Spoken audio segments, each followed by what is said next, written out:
If you ever find yourself in Half-Life 2's City 17, I want you to stop right here and take in some of the sights. The towering citadel against the Eastern European city, NPCs quickly walking around to their next destination, and the sounds of gunshots and sirens echoing in the distance.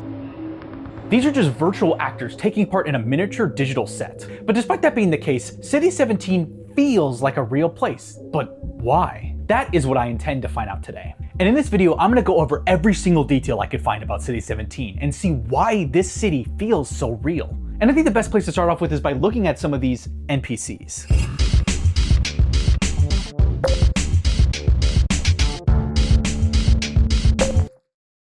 It's pretty well known that a lot of the citizens in City 17 are actually based off of real people that Valve brought in. But that alone is not enough to make the citizens feel realistic. Valve needs to make sure that the facial expressions are realistic, that the citizens actually behave like real people, and they need to have compelling stories so that we can relate to them, at least sort of. One of the biggest issues with creating realistic characters in video games is running into the uncanny valley. Apparently, we as humans are really good at being able to tell when something is trying to be human but just isn't quite there yet. I mean, look at this.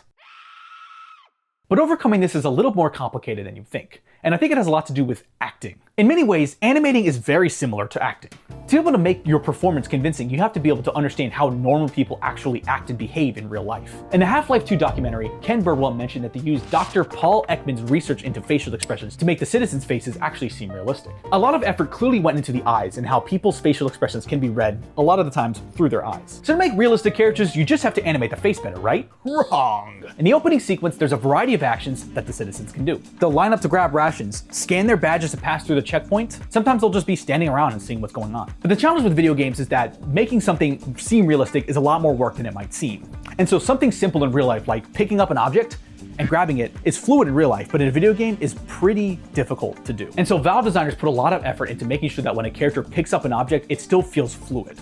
In a lot of ways, it kind of reminds me of The Last of Us 2, where it was someone's entire job to make sure that characters actually grab the door handles and physically open them when passing through. The world of Half-Life also feels alive because the NPCs respond to the player. This was something that was kind of carried over from Half-Life 1, but I feel like with the extra animation polish and better voice performances really helped make the characters feel like you're talking to a real person. And City 17 feels oppressive because of details like the guards and some of the other details I'm going to get into later. But before we get into that, what the NPCs really need to be compelling to players is a good story. Nearly every NPC that the player comes across in this game has some kind of story attached to them. And I really think there's no better example of this than these two scenes. The couple in the apartment complex shows the indirect stress that the Combine places on humanity. And I think this scene shows the direct effect of the Combine's oppression. And just like with the behavior, there's a lot of variability in the way that the NPCs respond. Some are more sarcastic and some are just defeated or feeling broken down.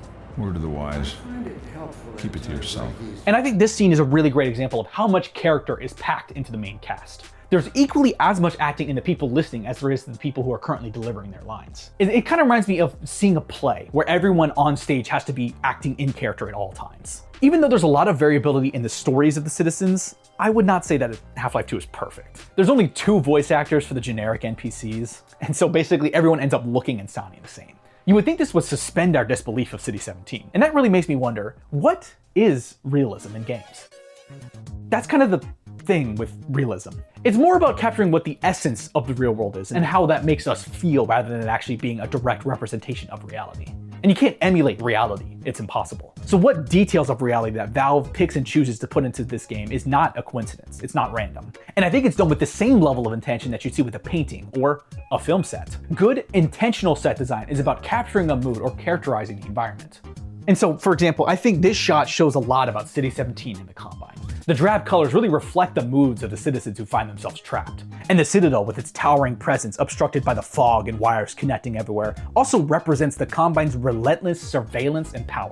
It can be easy to hear realistic art style and assume it's just directly copying reality. But the truth is that realism can only be partially captured, and that intentional design is what makes it resonate with people. But this is only the tip of the iceberg, and I think this next point shows how it's a really tight balancing act to design around. Half-Life 2 uses real photos that were then edited to work as textures in the game. This approach works great because it's literally taking aspects of our world and putting it into the game. But as you probably know by now, this alone is not enough to make City 17 feel like a realistic place. And I'm gonna show you why. So I've actually found some Garry's Mod maps that just don't seem like they have as much detail, and look at this. Something just feels like it's flat and fake. It's kind of the same uncanny valley effect we see with faces, but just with environments. In fact, actually, Is that the same thing that caused the backrooms? Is our fear of the backrooms or our response to the backrooms just because it's uncanny and we can tell it's not real? Anyway, you can just see there's an absence of details and things just feel off or missing. Variation is hugely important for any aspect of game design. And Valve mixes textures as well as incorporating prompts into their set design. You can see how this building layers different textures together to create a cohesive final look. And then there's also grass and trees that are added just to make it even less repetitive. You can also see how interiors are littered with trash, graffiti, and posters. Sewers also have just piles of debris, water, and that's it, I guess. They just have that stuff, and trash too. All of these details help break up the repetitive textures, but they also tell us something about the state of the world. City 17 is run down, full of surveillance and propaganda. But that surveillance isn't ever present. You can also find graffiti in sewers and buildings where people find the last remaining privacy that they have. I also think that was kind of cool how in exterior buildings you can sometimes find graffiti sloppily covered up with like propaganda posters. There's also the color of the textures. A lot of City 17 uses browns, grays, and reds. Of course, it's commonly seen in the colors that you'd see in Eastern European housing blocks. But you can also associate these colors with offices, prisons, which further sells that feeling of oppression that Valve is trying to go with City 17.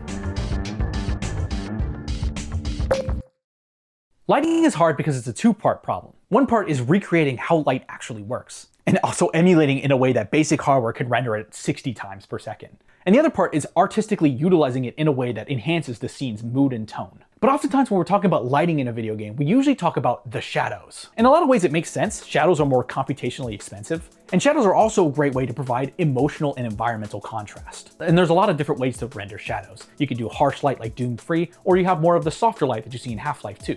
And Valve uses radiosity, in which they're basically able to layer a bunch of different styles of rendering to create a visual final scene.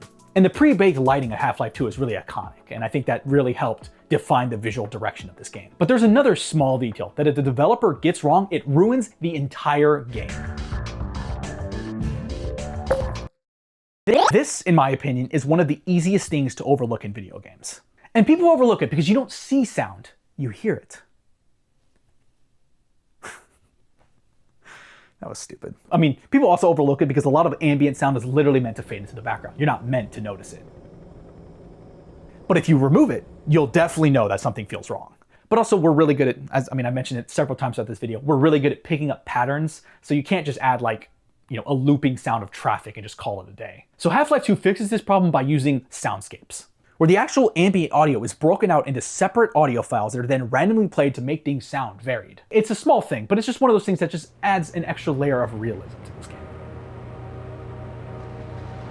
The other thing that's hard with sound is that sound in real life is waves that bounce off of objects and then just go into our ear holes, and our brain interprets that as a sound. Valve simulates this using DSPs, a digital sound processor. This allows for a variety of effects, and also it allows for reverb control, so designers are able to make sounds actually sound like they're in the environments they're in. The DSP can also be used to make audio sound tinny, so that it simulates the sound of it coming out of a TV. It was also used in Dr. Brain's speech, giving it that echoing sound. Relocate to one of our finest remaining urban centers. And those small touches are what give weight to the environment. These action sequences sound so intense because you can hear the bullets ricocheting off the walls and echoing around you. And sound also can help the scene just as much as visual cues. In a game where the player maintains control of the camera basically all the time, having a sound effect play from a specific direction can help guide the player where to look or alert the player of something important that they need to be aware of.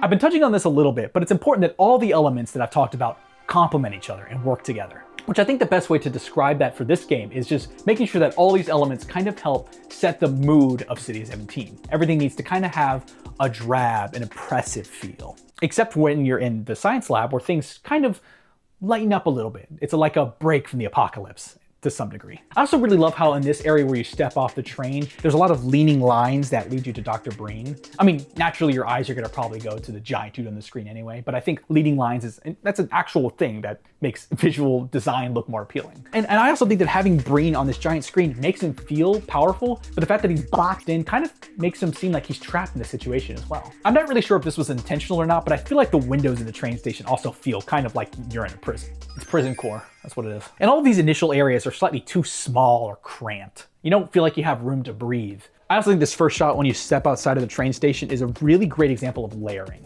For the player to believe that the environment they're in is real, Valve needs to layer foreground and background elements in every single scene. Try walking around City 17 and looking at the top of buildings. You'll often see smaller, less detailed buildings behind them. This makes it seem like there's more to explore, even though it's really just a facade. And all of the details that I talked about add up to create a cohesive final picture. And that's really what video games just are. A picture. Usually 60 of them in a second, but who's counting? And I think it's really cool how that a team of actual human beings took reality, interpreted it, and put it in the game and made us feel something. And what you might feel might be different from what I feel, but I think that's an example of what good art actually is. Our experiences with them are our own. And I think City 17 is a testament to Valve's attention to detail. And I think a lot of other games could learn from the techniques that Valve used in this game. That's all I got. But there is one more thing I need to see. Perfect. Video complete.